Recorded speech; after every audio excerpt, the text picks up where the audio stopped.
Have you noticed something weird happening on your phone lately?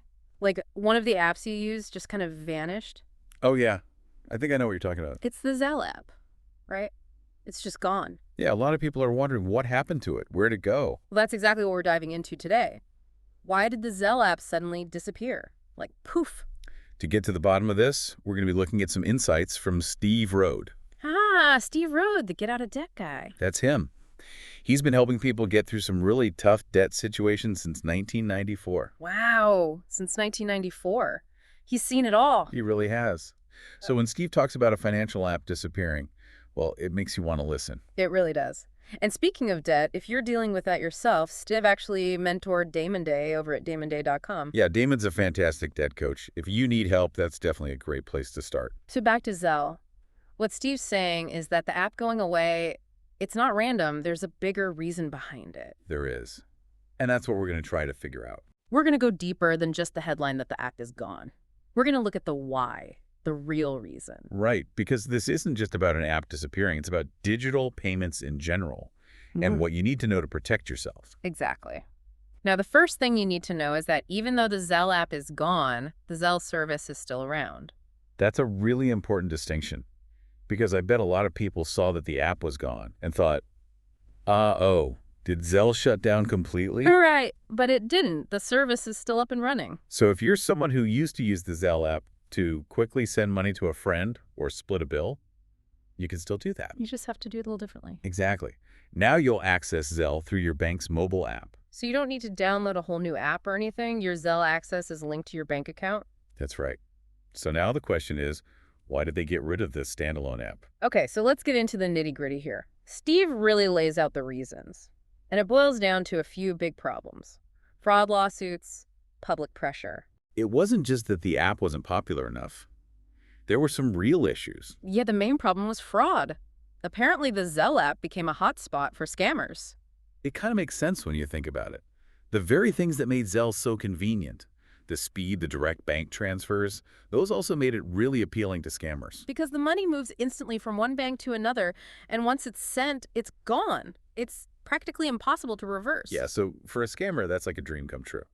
And Steve talks about some of the ways scammers were using Zelle, like fake buyers online who never actually pay. Or phony landlords who list apartments they don't even own, take the security deposit and vanish. Oh, yeah, and those too good to be true online deals.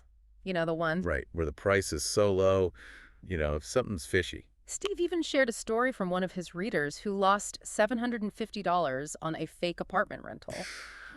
They sent the deposit through Zelle, and of course the apartment didn't exist. The landlord disappeared. Poof. And that's the worst part. When people tried to get their money back through Zelle, they often hit a wall. Because the banks would say something like, well, you authorized the payment. Right. Which technically they did, but they were tricked into authorizing it. Exactly. And that's what led to so much frustration and anger. People felt like they had no protection, no way to get their money back. And that's what fueled those lawsuits, and the negative press, and the attention from Congress. It all created this really bad reputation for the Zelle app. So when you look at it from the perspective of Early Warning Services, Right. the company that owns Zelle, you can see why they decided to pull the plug on the standalone app. Because by making people access Zelle through their bank's apps, they could take advantage of the bank's security measures and fraud monitoring systems. Right. It was a way to try and get a handle on all that fraud. So the standalone app is gone, but Zelle is still here. It's just living inside our banking apps. Which brings up another question. How does this change the way Zelle compares to other payment apps, like Venmo? Well, Steve has this really helpful table in his post where he compares Zelle and Venmo. Oh yeah, let's take a look at that. Okay, so in terms of how many people use them, back in 2022, Zelle and Venmo were pretty close. 36% of adults were using Zelle and 38% were using Venmo. Almost neck and neck. But when you break it down by age, there's a big difference. Venmo is way more popular with younger people. Over half of those aged 18 to 29 are using it. Interesting. And how about the amount of money being sent? Well, in 2021, Zelle processed a whopping $490 billion in transactions. Wow, that's a lot. Venmo did $230 billion. So Zelle was doing more than double the volume. But here's the big difference, and this is really important, buyer protection. Ah, yes, the Achilles heel of Zelle. Because Zelle works directly through your bank account, It offers almost no buyer protection. If you get scammed, you're probably out of luck. But Venmo does offer some purchase protection if you buy eligible goods and services. That's a huge advantage for Venmo. Yeah, it is. And then there's the speed of transfers. Zelle is known for being instant and free. But that speed comes with a price. The lack of security. Right. Venmo's standard transfer takes a bit longer, usually 1 to 3 business days. Though they do offer instant transfers for a fee if you're in a hurry. So how about using these apps for business? Steve mentions that Zelle's business features are pretty limited. Yeah, it really depends on your bank. Venmo, on the other hand, has been working on business profiles and tools for sellers. Though those usually come with transaction fees. So when you look at it all, Steve says Zelle is best for sending money to people you know and trust. Like splitting rent with roommates or sending money to family. Basically like handing them cash. Exactly. Venmo, with its purchase protection and business features, is more geared towards younger users' online purchases and small businesses.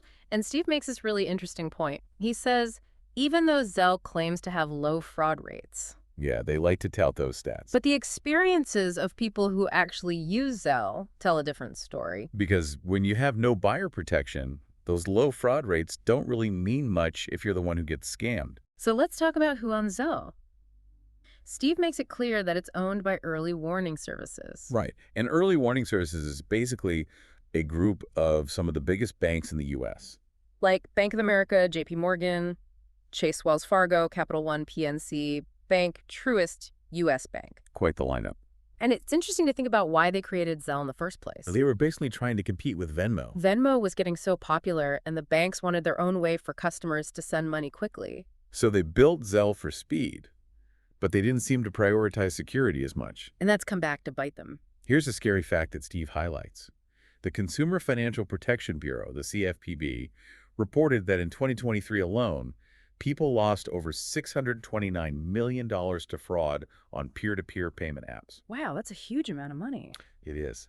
And that includes Zelle, Venmo, Cash App, all of them. So what does this all mean for you? What should you do now that the Zelle app is gone? Well, Skid gives some really practical advice. First of all, if you want to keep using Zelle, you need to access it through your bank's app. Got it. Second, if you still have the standalone Zelle app on your phone, delete it. It's useless now, just taking up space. Okay, what else? This is the most important one. Do not use Zelle for any online transactions with people you don't know. Really? Seriously, it's way too risky. With no buyer protection, you're just asking to get scammed. So only use Zelle with people you absolutely trust. Exactly. And one last thing. Before you delete the Zelle app, download any old transaction records you might need. Good point. Just in case you need them for taxes or anything. Right. Always good to have a paper trail. Skip also gives a nice TLDR summary. Too long, didn't read. Yeah, for those who want the Cliff Notes version. So the Zelle app officially shut down on June 30th, 2025. Rest in peace, little app.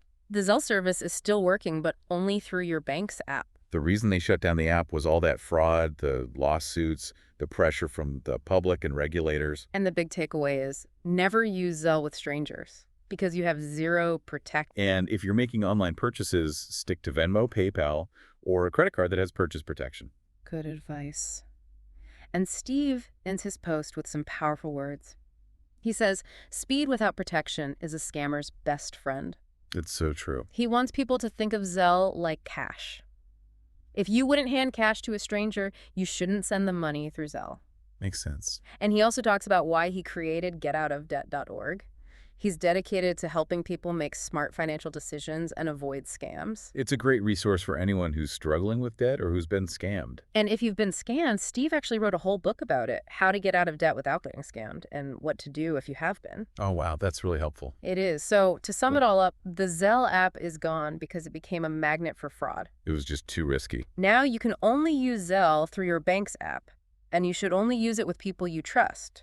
Like handing them cash? Exactly. So the Zelle app might be gone, but the lessons we can learn from it are still very much relevant. So for more information on avoiding debt and scams and making smart financial choices, head over to Steve Rhode's website, getoutofdebt.org. He's got tons of great advice over there. He does. And if you need more personalized help with your debt, remember Damon Day at damonday.com. He's a fantastic debt coach who was mentored by Steve himself. Yeah, Damon's the real deal. He is. So as we wrap up here, I want to leave you with something to think about. In this digital world where everything is so fast and convenient, Sometimes it feels like things are moving at the speed of light. it does. So where else might that speed and convenience be coming at the cost of security? That's a good question. What other digital cash services might we need to be extra careful with? Yeah, it's something to keep in mind as we navigate this increasingly digital world. Absolutely. Thanks for joining us for this deep dive into the disappearance of the Zelle app, Until next time, stay safe out there. and stay informed.